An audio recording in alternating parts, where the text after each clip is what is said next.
This week's US CQM forecast alert is GDP versus GDI versus GDO. And the column is the GDP blind spot, why GDO matters now. While the preliminary GDP for 2025 Q4 was revised downward to final figure of 0.5%, the real GDI was 2.6%. Theoretically, the economic growth rates should be the same on both the expenditure and income sides. In the long term, there is little difference whether economic growth is measured from the expenditure side or the income side.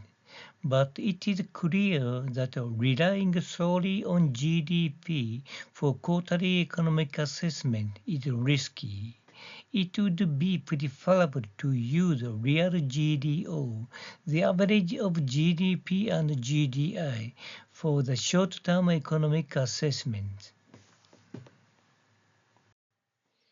PCA forecasts use economic indicators on the demand side, income side, and financial markets, so their forecast results tend to be similar to GDO. The March CPI has not been updated yet, but the accelerating inflation is a cause for concern.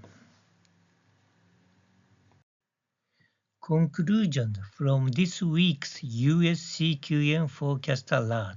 The first, compared with GDP alone, GDO is better suited for short-term economic forecast. The second, economists and markets need the GDI nowcast as well. The third, PCA forecasts tend to be similar to GDO predictions. This week's column is titled The GDP Blind Spot, Why GDO Matters Now. GDP shows a slowdown, but GDI tells a very different story. So, relying on GDP alone is risky. GDP is noisy in real time, while GDI captures the economy's earning power. So, both are needed for an accurate view. GDI often signals turning point earlier, and GDO by average GDP and GDI offers a more realistic read of the economy. The GDP-GDI gap shows why a single indicator is insufficient.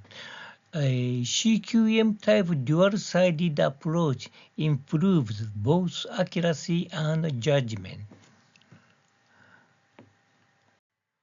A GDP-only view exaggerates the slowdown, but adding GDI and thus GDO shows the economy is cooling, not collapsing.